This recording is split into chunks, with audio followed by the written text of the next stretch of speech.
আপনারা এই রিং দিয়ে দিতে ভুলবেন না, কারণ এখানে পাক্কা 1 ফুট গ্যাপ একটা থাকে। এই 1 ফুট যখন গ্যাপটা থাকে, পোস্টটা অ্যাকচুয়ালি আলাদা থাকে। এই পোস্টের যেটা গ্যাপ, এই গ্যাপের ভিতরে পোস্টের রডটা পারফেক্ট করে রাখতে পারে, কে রাখতে পারবে? হ্যালো ভিউয়ার্স, আমি আজকে একটা নতুন ভিডিও নিয়ে আসলাম আপনাদের কাছে। এই বিমের কামগুলো যে করতেছে, কিভাবে রিংগুলো বাঁধতেছে, কি সিস্টেমে বিমগুলো দিতেছে, আর পোস্টে কোন দিক দিয়ে দিল, কোন দিক দিয়ে দিল না, আমি A to Z আপনাদেরকে গোটায় দেখামো। আপনারা খুব ভালো করে মাইন্ড করে দেখবা যে এখানে আমি কি কইলাম, কিভাবে দিতেছি। ভিডিওটা যদি ভালো লাগে লাইক করবা, শেয়ার করবা বেশি বেশি, যাতে অন্যরাও দেখতে পারে। কেউ যদি নতুন চ্যানেলে এসে থাকেন, চ্যানেলটা সাবস্ক্রাইব করে দিবা, কারণ এই ধরনের নতুন নতুন টিক নিয়ে আমি ভিডিওগুলো দিয়ে থাকি। এখানে যে বিমগুলো বাঁধতেছে, L3 বাঁধলে না L4 এ বাঁধলো, কিসের জন্য L3 বা L4 করতে হয়, আমি ওটাও ভিডিওর মাধ্যমে আপনাদেরকে দেখাইতেছি। আর বিমের যেটা গ্যাপ থাকে, আপনার টপ আর বটমের রডের যেটা গ্যাপ, তার ভিতরে পোস্টে কি দিতে হয় আর রিংটি কিসের জন্য দিতে হয়, আমি এই ধরনের ভিডিও মাধ্যমে কথাগুলো আমি জানাবো আজকে আপনাদেরকে। ভিডিওটা স্কিপ করবেন না, স্কিপ করলে কিছু বুঝতে পারবেন না, আপনাদের যথেষ্ট সময় নষ্টও হবো না, কারণ ভিডিওটা দেখার পর কিবা না কিবা পাইবে আপনারা। বেশি কথা বলবো না, বেশি কথা বললে ভিডিওটা লম্বা হয়ে যাবে। বিমগুলো কিভাবে বাঁধিয়েছে আমি এটা আপনাদেরকে দেখাইতেছি, যে বিমগুলো কি সিস্টেমে বাঁধতেছে। আর যেহেতু ছাদের কাম করার আগে বিমের কামগুলো করতে হয়, আপনারা ভালো করে জানেন।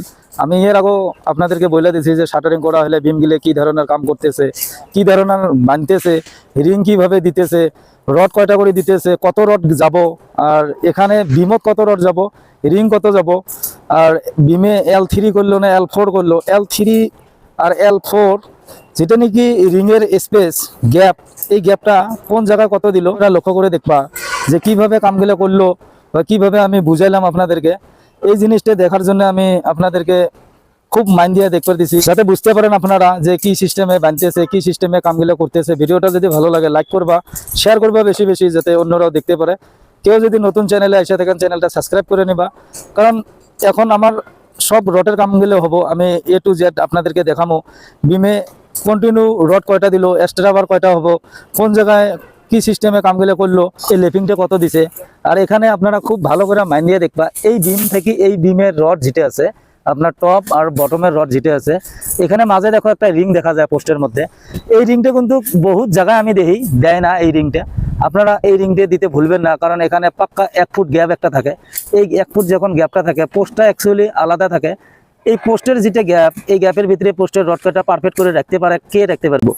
এখানে এই রিংটা যদি মিডিল সাইড পজিশনে বাইন্ধা দেন, এই রড কয়টা হেল হবো না, পারফেক্ট হয়ে থাকবো পোস্টের রড কয়টা। এই জন্য আমি আপনাদেরকে যেটা ছোট ছোট টিক থাকে আমার ভিডিওর মাধ্যমে আমি আপনাদেরকে দেখাই। আর এখন আপনাদেরকে A to Z বুঝিয়ে দেবো যে কিভাবে কিভাবে কামগুলো হইতেছে বা কিভাবে করতেছে, আর কি ধরনের করতেছে, ল্যাপেস কত দিছে, এটাও আমি বলে দিতেছি। যে এখানে আপনারা খুব ভালো করে মাইন্ড করবা, যেটা নাকি রটের লেফিং, এই লেফিংটা দেখো বটমে যেটা লেফিং দিছে, এটা 800 mm আছে। এই 800 mm যেটা আছে, এখানে যেটা লেফিং করছে, আপনার খুব ভালো করে মাইন্ড করে দেখবা এই লেফিংটা কি সিস্টেমে দিছে। আর এখানে জগল মেরে দিছে, এখানে ভালো করে মাইন্ড করে দেখো, এই যে জগল গিলে যে মারতেছে, এখানে কোন জায়গায় দিব, এই বিমটার মধ্যে রড কয়টা ফাঁসে দিব, কারণ এর আগের বিমটাও কাম করতেছে, আমি ওটাও দেখাইতেছি। আপনারা যদি কিবা জিজ্ঞাসা করতে চান, আপনারা কমেন্টের মাধ্যমে জিজ্ঞাসা করতে পারেন, আমি ওই ধরনের ভিডিও বানিয়ে দিব। বা আমার সাথে যদি কন্ট্যাক্ট করতে চান, আপনারা আমার চ্যানেলে যা দেখবা ডিসক্রিপশনে নম্বর দেওয়াই আছে, আপনারা ওখান থেকে ফোন নম্বর নিয়ে আমার সাথে কন্ট্যাক্ট করতে পারেন। আমি A to Z আপনাদেরকে দেখাবো, কারণ এই ধরনের কামগুলো যে আমি আপনাদের মাঝে দেখে থাকি, যে কি সিস্টেমত কামগুলো করিয়েছে বা কি সিস্টেমত আমি কামগুলো করাইতেছি, কি সিস্টেমের ড্রয়িংগুলো দিছে, এই কামের যেটা কনসালটেন্সি কামের যেটা প্রসেস আমি কি ধরনের করতেছি, আর কিভাবে কিভাবে কামগুলো করতেছে। আর অল্প কটা মানুষ দিয়ে দেখো কামগুলো করতেছে, 2টা মানুষ দিয়ে ল্যাপেসটা মারা হলো, কারণ থিয়েও লাগে না। এই থিয়েটার জন্য একবার তলে যাওয়া নাকবো, একবার বানা নাকবো, একবার উপরে আসা নাকবো। এই জন্য আমি ছোট ছোট যেটা আমার কাম করার টেকনিক থাকে, আমি এটা আপনাদেরকে দেখাই। আর এই পোস্টের মাঝে যেটা গ্যাপ ডিমের, এই গ্যাপটার মধ্যে কত আছে, সে 14 ফুট গ্যাপ আছে। 14 ফুটের গ্যাপটার মধ্যে এই রিঙ্গিলে যে দিল, কিভাবে দিল, এভারেজ করছে না গ্যাপ বানাইছে, না L4 করছে, না L3 করছে, L3 টু কি L4 কি, এই ধরনের কথাগুলো আমি আপনাদের সাথে আজকে আলোচনা করতে চাই, যাতে আপনারা ভালো করে বুঝতে পারেন যে এই বিমের রিঙ্গিলে যে দেওয়া লাগে কি ধরনের সিস্টেমে দিতে। এখানে দেখো, এখান থেকে এই জায়গা পর্যন্ত আপনার সে বলে 14 ফুট আছে, আপনারা এই 14 ফুট জায়গায় ডাইরেক্ট 3 ভাগ করে নিছে। 3 ভাগ করে নেওয়ার পরে এখানে কি করছে, 1 ভাগ দিছে 4 ইঞ্চি, আর 1 ভাগ দিছে 4 ইঞ্চি, আর 1 ভাগ দিছে 6 ইঞ্চি, অর্থাৎ L3 যেটা কয়, এখানে কিন্তু গোটায় 4 ইঞ্চি বাদ দিয়া, 4 ইঞ্চি 6 ইঞ্চি করা বাদ দিয়া এখানে এভারেজ কিন্তু 5 ইঞ্চিও করতে পারতো। কিসের জন্য করে নাই? এই জায়গার মধ্যে যেটা লোড ক্যালকুলেশন হয় ওই হিসাবটা পড়ার পরে ধরেন ওইভাবে আইসে। কেউ যদি ভাবে যে আমি এখানে রিং কম হইলো তাহলে আমি আরো রিং বেশি করে দেই, আমার বস্তুটা হেভি হবো, এটা হবো না। কারণ এইরকম করে যদি কামগুলো করেন আপনার কামটা মানে ক্যারেক হবার চান্স হবো বেশি। এখানে রিং যখন বেশি হবো লোডটা নিবের পাবো না, লোড যখন নিবের পাবো না এটা কোনো কামে দিব না। তার মানে অল্প লোডের যখন ইট দিয়ে গাঁথনি করবা, প্লাস্টার করবা, টাইলস লাগাইবা, তখন কিন্তু লোডটা যেটা ছাদের মধ্যে পড়ে যাব ওই লোডটা এই মেনটেন্স করে রাখতে পারবো না। এবার যথেষ্ট রড বেশি দিয়েও লাভ হবো না, কারণ রড বেশি দিলে আপনার বিমের সাইজ বাড়াইতে হবে, কাস্টিং সাইজ বাড়াইতে হবে। তো এই ধরনের করে রডের সাথে আপনার কাস্টিং সাইজটাও বাড়ে। তো যার জন্য আমি আপনাদেরকে বলে থাকি যে আপনারা জায়গাটার ভিতরে যতটুকু দেওয়া লাগে রড, ওই জায়গাটাতে আপনারা অতটুকু রড দিবা, তার চাই বেশিও দিবা না, কমও দিবা না। এখন এই 3 ভাগ করার পরে এখানে দিল 4 ইঞ্চি, মাঝেরটা দিল 6 ইঞ্চি, এখানে দিল 4 ইঞ্চি। কিসের জন্য দিল? এটাই মেন পয়েন্ট কথা, যে এই রিংটে এইভাবে দেওয়ার অর্থটা কি? এইভাবে দেওয়ার অর্থটা হয়েছে আপনার এভারেজ যদি 5 ইঞ্চি দিত তাও কিন্তু হয়তো বা এখান থেকে রিং অল্প বাঁচতো বা কমতো, অ্যাকচুয়ালি উঠে না। কি হইতো, এখানে যখন এভারেজ করবা ইয়ার লোড ক্যালকুলেশনটা একদম ইকুয়াল হয়ে থাকলো। তো এখানে যদি আপনারা নিজেও জানেন ইকুয়াল হওয়া বস্তুটা ওই লোডটা সমানভাবে দিতে পারে না বা নিতে পারে না, যার ধরনে লোডটা ক্যালকুলেশন করে দিছে। এখানে যদি তলে নাইমা যায় এ টাইনে রাখবো, আর এ যদি হালবের পায় না এ নামবেরও পাবো না। তার মানে এই ধরনের করে ড্রয়িংটা মিলিয়ে দেওয়া আছে। আর রটের কামগুলো এই ধরনেরই হয়। আপনার আগর ভিডিওগুলো তো আমি দেখাইছি যে কি ধরনের কামগুলো করে বা কি সিস্টেমে কামগুলো করিয়েছে। আজকের যেটা রটের কামগুলো আমি দেখাইলাম আপনাদেরকে, এটা বিমের বিষয় দেখাইলাম। তো এখানে কাম হয়াই থাকবো, আমি দেখে থাকবো যে বিমটা কিভাবে কোথায় কোথায় এক্সট্রা বার দিতে হবে। কারণ বিমটা কমপ্লিট দেওয়া না হলে তো এক্সট্রা বার গেলে দেওয়া যাবে না।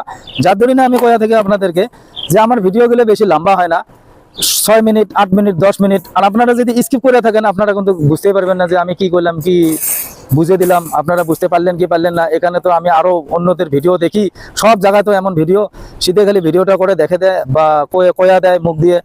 আমি কি কথাটা বলছি, আমার কথাটা ওঠে যে উদ্দেশ্য নিয়ে আপনারা ভিডিওগুলো দেখবা, ভিডিও দেখতে সময় নষ্ট হয়। আপনারা যথেষ্ট সময়, এত মূল্যবান সময় গেলে অনর্থক নষ্ট করে লাভ হবো না, যাতে ভিডিও দেখার পরে আপনারা কিবা না কিবা একটা পান।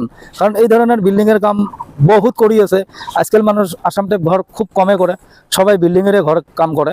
কারণ বিল্ডিং কিসের জন্য করে, কম জায়গার ভিতরে বহুত জায়গা মেনটেনেন্স করে নিতে পারে। হয়তো বা কতগুলো জায়গা আছে, জায়গা ভালো, জায়গা কম, ওই জায়গার ভিতরে 2-4 জন মানুষ ফ্যামিলি থাকা যায়, যার ধরে এটা বেস্ট কাম। আর এই ধরনের কাম যদি আজকাল না করেন হয়তো বা আপনার জায়গা বহুত লাগবো, জায়গা মাটি কিনা ঘর বানা অত সহজ না। কিন্তু এক জায়গার ভিতরে যদি বিল্ডিং এর উপরে বিল্ডিং, ছাদের উপরে ছাদ ঢাইলে যান, একটা ছাদের উপরে আরেকটা, আরেকটা ছাদের উপরে আরেকটা, আপনারা এক জায়গার ভিতরে 3-4টে ফ্যামিলি থাকতে পারলেন, অসুবিধা হইলো না। ওই ধরনের জন্য বিল্ডিং গুলো করতেছে। বিল্ডিংটা অ্যাকচুয়ালি ফ্যাশন না, বিল্ডিংটা করার উদ্দেশ্য হয়েছে জায়গা কম জায়গার ভিতরে সব ফ্যামিলিতে একে জায়গায় থাকার জন্য আপনার এই বিল্ডিং বানাইতে হয়। আর বিল্ডিংটা এমন কোনো বস্তু না যে বিল্ডিং বানাইতে হবে।